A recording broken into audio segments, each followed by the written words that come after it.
Hello दोस्तों, सबसे पहले आपका स्वागत है। यहाँ पर हम डिस्कस करने वाले हैं 11th क्लास की फिजिक्स और हमारा जो पहला चैप्टर रहेगा वो रहेगा फिजिकल वर्ल्ड। इस चैप्टर में हम पढ़ेंगे व्हाट इज फिजिक्स, उसकी जो प्रिंसिपल है वो कौन कौन से हैं, उसके स्कोप क्या रहेंगे, फंडामेंटल फोर्सेस के बारे में पढ़ेंगे और डायमेंशनल फॉर्मूलेज के बारे में पढ़ेंगे, डायमेंशनल इक्वेशंस के बारे में पढ़ेंगे। ये सब चीजें हम पढ़ने वाले हैं फिजिकल वर्ल्ड में। और हमारा जो पहला टॉपिक है वो है व्हाट इज फिजिक्स।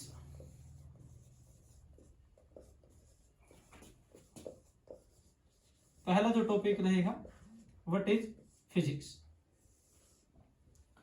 तो फिजिक्स क्या होती है? फिजिक्स एक ग्रीक वर्ड फ्यूसिस से लिया गया है। ग्रीक वर्ड है फ्यूसिस, जहां से फिजिक्स को लिया गया है। फ्यूसिस का मतलब होता है नेचर।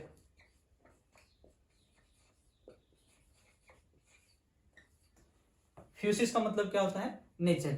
यानी नेचर और नेचुरल फिनोमिना, जितने भी नेचुरल फिनोमिना होता है उन सब की स्टडी को हम क्या बोलते हैं? फिजिक्स बोलते हैं। यानी फिजिक्स क्या है? Physics is a study of nature and natural phenomena. Nature and natural phenomena.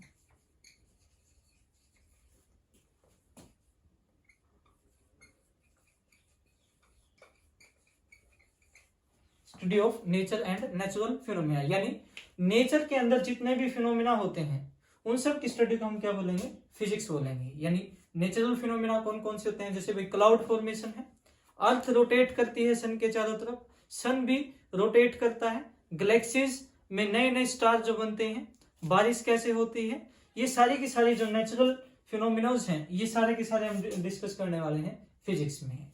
अब जो फिजिक्स होता है वो आपका बेसिक दो प्रिंसिपल पर काम करता है। तो वो जो दो प्रिंसिपल होंगे वो कौन कौन से होंगे? पहला प्रिंसिपल होगा यूनिफिकेशन।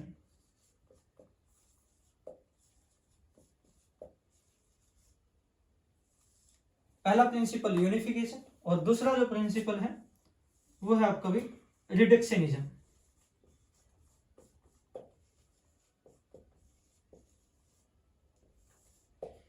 फिजिक्स जो है वो दो प्रिंसिपल पर बेस्ड है, एक तो आपका यूनिफिकेशन और दूसरा reductionism.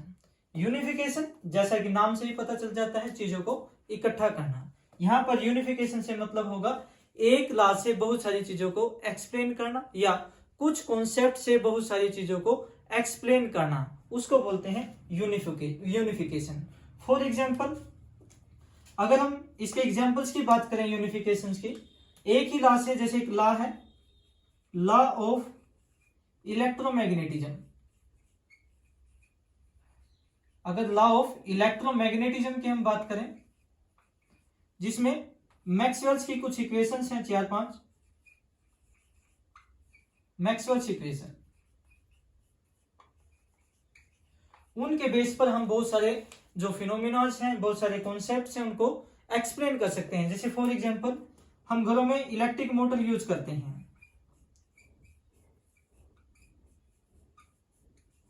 Electric motor law of electromagnetism पर डिपेंड है। ऐसे ही जो फैन आप यूज करते हैं घरों में, फैन भी इलेक्ट्रोमैग्नेटिज्म पर बेस्ड है। रेडियो एफएम, रेडियो एफएम वो भी इलेक्ट्रोमैग्नेटिज्म पर डिपेंड है। टेलीविजन ये भी इलेक्ट्रोमैग्नेटिज्म पर बेस्ड है। इंटरनेट, मोबाइल, लैपटॉप एटसेट्रा, ये सारी की सारी चीजें किस पर बेस्ड हैं? लॉ ऑफ इलेक्ट्रोमैग्नेटिज्म पर, जिसमें मैक्सवेल्स की इक्वेशंस यूज होती हैं। तो इसको बोला जाता है यूनिफिकेशन। बहुत सारी चीजों को एक ही लॉ से, एक ही कॉन्सेप्ट से मतलब एक्सप्लेन करना, उसको बोलते हैं यूनिफिकेशन। रिडक्शनिज्म क्या होगा? दूसरा जो लॉ है वो है रिडक्शनिज्म। तो रिडक्शनिज्म में नाम से ही पता चला यहाँ पर भी, भाई कोई भी अगर आपकी कॉम्प्लेक्स प्रॉब्लम है या कोई भी बहुत बड़ी प्रॉब्लम है, उसको छोटे छोटे पार्ट्स में डिवाइड करके सोल्व करना, उसको बोलते हैं रिडक्शनिज्म। यानी कोई भी कॉम्प्लेक्स प्रॉब्लम है उसको उसके कॉन्स्टिट्यूएंट पार्ट्स में डिवाइड करके सोल्व करना, उसको बोलते हैं रिडक्शनिज्म। अब इसका भी एग्जांपल से समझते हैं। भाई मान लो हमारे पास सोलर सिस्टम को समझना है। सोलर सिस्टम को अगर समझना है तो हमें पता है भी सोलर सिस्टम में सन होता है और उसके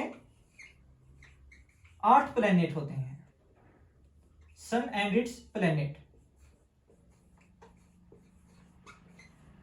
सन है, मरकरी है, यूरेनस है, अर्थ है, नेपच्यून है, सैटर्न है, एटसेट्रा।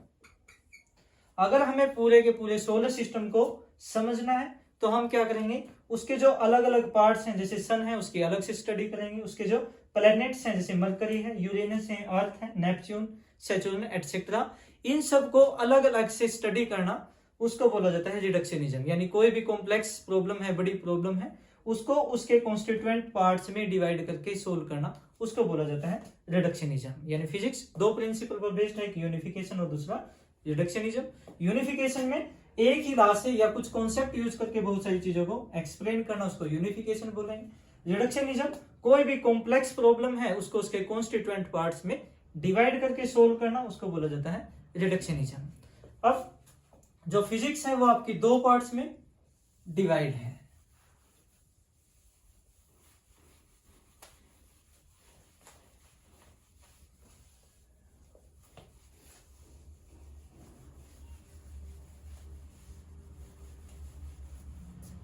फिजिक्स अब आपकी दो पार्ट्स में डिवाइड है, एक ओल्ड वन, एक न्यू वन। जो ओल्ड वन फिजिक्स है उसको बोलते हैं क्लासिकल फिजिक्स।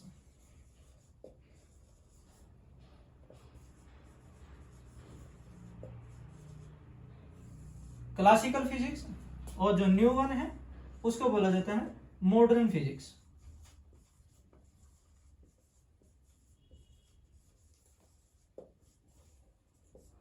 फिजिक्स आपकी दो पार्ट्स में डिवाइड है, एक है क्लासिकल फिजिक्स, दूसरा है मॉडर्न फिजिक्स। क्लासिकल फिजिक्स में हम मैक्रोस्कोपिक ऑब्जेक्ट के बारे में पढ़ते हैं, मैक्रोस्कोपिक ऑब्जेक्ट के बारे में पढ़ा जाता है। ऐसे ही जो मॉडर्न फिजिक्स है उसमें माइक्रोस्कोपिक ऑब्जेक्ट के बारे में पढ़ा जाता है, माइक्रोस्कोपिक ऑब्जेक्ट।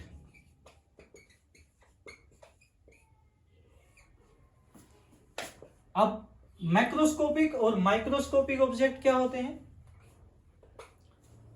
मैक्रोस्कोपिक ऑब्जेक्ट वो ऑब्जेक्ट होते हैं जिनका फाइनाइट साइज होता है।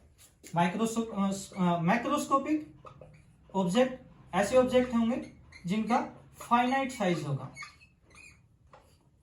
ठीक है, अभी जैसे अभी हम बात कर रहे थे इलेक्ट्रिक मोटर एक फाइनाइट साइज है, ठीक है, सन है, अर्थ है, गैलेक्सीज है, ये सारी की सारी फाइनाइट साइज में आती है। ठीक है, इलेक्ट्रिक मोटर है, अर्थ है, सन है, गैलेक्सी है। ठीक है, एक गैलेक्सी का जो नॉर्मल साइज होता है 10⁻26 मीटर तक इसकी लेंथ होती है गैलेक्सीज। ठीक है, तो जो ऑब्जेक्ट फाइनाइट साइज के होते हैं उनको बोलते हैं मैक्रोस्कोपिक ऑब्जेक्ट। एग्जाम्पल मोटर, अर्थ, सन, गैलेक्सी एटसेट्रा। ऐसे माइक्रोस्कोपिक ऑब्जेक्ट वो ऑब्जेक्ट होते हैं जिनको हम ओपन आई से नहीं देख सकते हैं, जिनको देखने के लिए साइंटिफिक इंस्ट्रूमेंट का यूज किया जाता है, उनको बोला जाता है माइक्रोस्कोपिक ऑब्जेक्ट। जैसे इलेक्ट्रॉन हो जाएगा, proton, atoms, nucleus, molecules etcetera.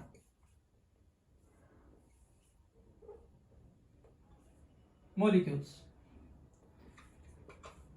ठीक है भी, तो क्लासिकल फिजिक्स में हम मैक्रोस्कोपिक ऑब्जेक्ट जिनका फाइनाइट साइज होता है उसके बारे में डिस्कस करते हैं। मॉडर्न फिजिक्स माइक्रोस्कोपिक ऑब्जेक्ट जैसे कि जिनको ओपन आई से नहीं देखा जा सकता, electron, proton, atom, nucleus, molecules etcetera. अब क्लासिकल फिजिक्स के भी बहुत सारे पार्ट्स हैं, जैसे मैकेनिक्स हो गया, भाई ये आगे पढ़ेंगे हम आपके 11th क्लास के सिलेबस में ही। दूसरा इलेक्ट्रोडायनेमिक्स हो गया,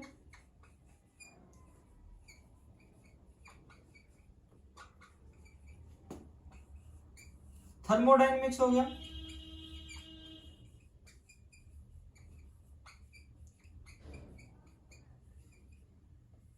ऑप्टिक्स हो गया, एटसेट्रा। क्लासिकल फिजिक्स के बहुत सारे पार्ट हैं, उसमें से हमने कुछ आपको बताया, जैसे मैकेनिक्स है, इलेक्ट्रोडायनेमिक्स है, थर्मोडायनेमिक्स है, ऑप्टिक्स है, एटसेट्रा। ऐसे ही मॉडर्न जो फिजिक्स है उसके भी बहुत सारे पार्ट हैं, जैसे भी atomic physics,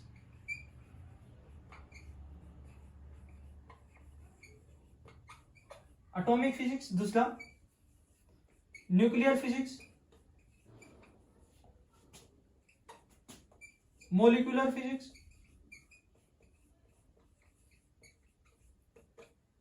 elementary physics, quantum physics,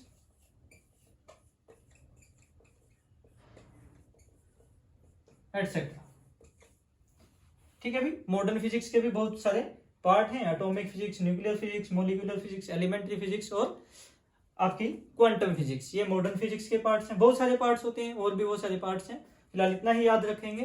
तो हमारी जो फिजिक्स है वो दो पार्ट्स में डिवाइड है, क्लासिकल फिजिक्स, दूसरा मॉडर्न फिजिक्स। क्लासिकल फिजिक्स में हम मैक्रोस्कोपिक ऑब्जेक्ट्स के बारे में पढ़ते हैं जिनके फाइनाइट साइज होते हैं, माइक्रोस्कोपिक ऑब्जेक्ट जिनको हम ओपन आई से नहीं देख सकते, electron, proton, atom, nucleus, molecules, उसके बारे में स्टडी करेंगे, वो आपकी मॉडर्न फिजिक्स होगी। मॉडर्न फिजिक्स के भी पार्ट हैं, क्लासिकल फिजिक्स के भी पार्ट हैं।